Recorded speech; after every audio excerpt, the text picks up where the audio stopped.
Welcome to Working for Women, the Independent Women's Forum podcast, where we are changing the conversation about women and public policy for the better. Hello, I'm Carrie Lucas, Managing Director at the Independent Women's Forum and your host for today's Working for Women podcast. Today I'm here with Angela Logomassini, who is a Senior Fellow here at IWF and who just wrote our latest policy focus entitled How Urban Planning Drives Up Home Prices. Angela, thank you so much for joining me today. Thank you for having me on your show. Great. Well, this is such an important topic and one that I feel like we really don't hear that much about. Even in an election year like this one. But, the cost of buying or renting a place to live is a big concern for many Americans.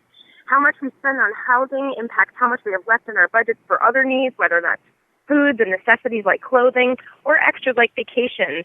This not only impacts kind of our quality of life as individual people and families, but also it impacts the economy and big picture societal concerns like whether or not people decide to have children. So this is a really important topic. Can you tell us a little bit about a background of what's been happening in terms of housing prices in the United States?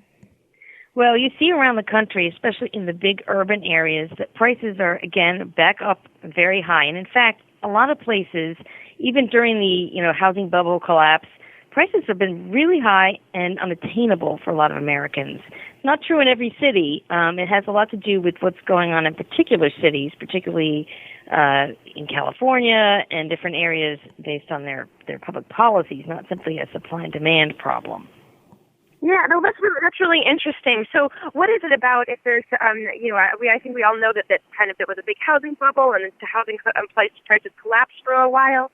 But now it's in some of these urban areas where housing prices have gone up so much again, and it's become a real problem for people to afford rent or buying a home or getting a mortgage. What is it about these urban areas that is driving prices up? Yeah, a lot of people do think it's a supply and demand thing. These are great places to live, and it's just unaffordable. In reality, there's a whole host of governmental policies that fall under the heading of urban planning. The idea is to make life more livable, but a lot of these policies are just making life more expensive, particularly in places like Portland, Oregon. They decided they wanted to have smart growth. They didn't want to have a lot of people taking cars, sort of a bit of a war against the suburbs. So they created what they call urban containment boundaries. So they're limiting supply inside the city area.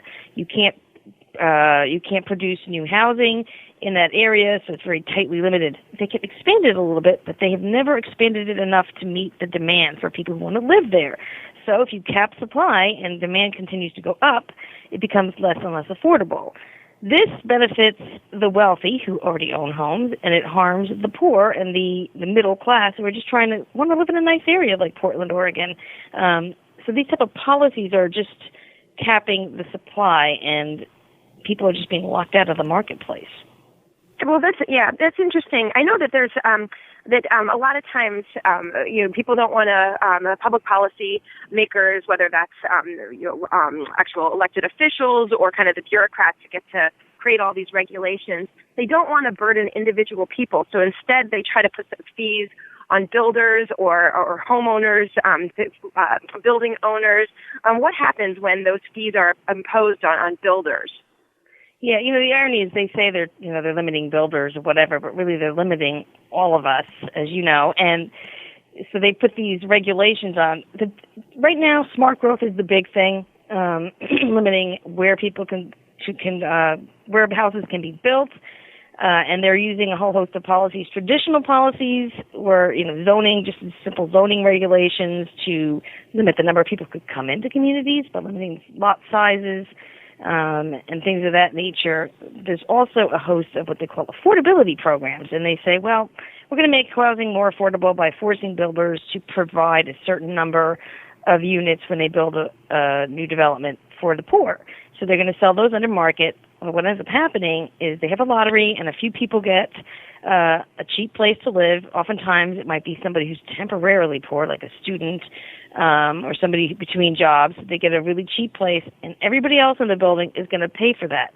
So everybody else's fee is going to go up. Everybody else's price of a new home in that building is much higher.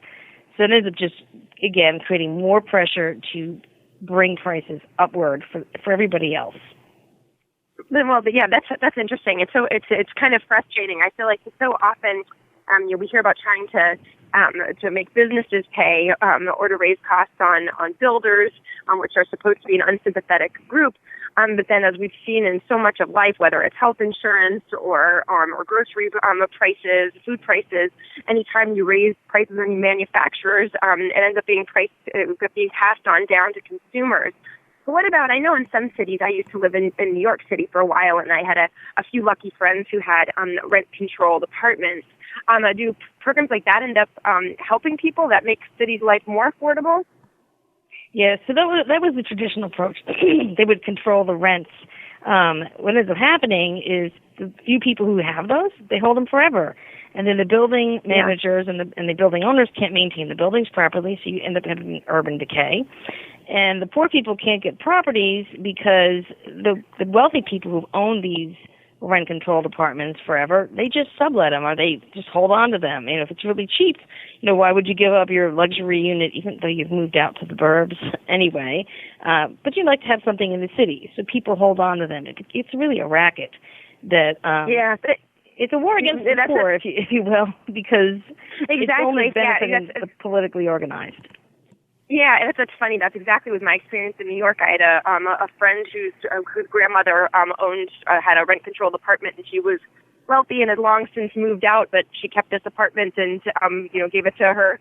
Her grandkids were able to live there for next to nothing, but it sure wasn't helping kind of the poor or middle class or even just struggling young people really afford it. It was just a real privileged family that got to take advantage of this policy that was sold under helping the poor. But so if some of these programs that are sold as helping the poor aren't doing what they're intended to do, what can we do? What are government officials and what's the best kind of policy course to try to make housing prices more affordable and to help especially our city centers become easier to access for more people? Well, they need to start reversing course and allowing more incentivizing, allowing people to build, allowing them to benefit from that. Reducing, they have what they call high impact fees. They charge ridiculously high taxes for builders. They need to start rolling those back. They need to start rolling back the rent control and stop relying on these programs that, the set-asides, inclusive zoning, where they are, setting aside properties. That actually will bring the prices down, make things more affordable. Cities that have more open policies actually have lower prices than the cities that are highly restrictive, the ones that claim to be working for the poor, the ones that are actually the most expensive. So we need to start going back to a market-based approach.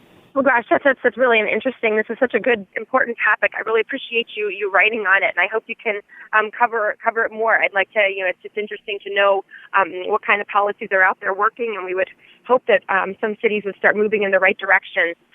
Thanks again for talking to me today and writing on this important issue for us, Angela.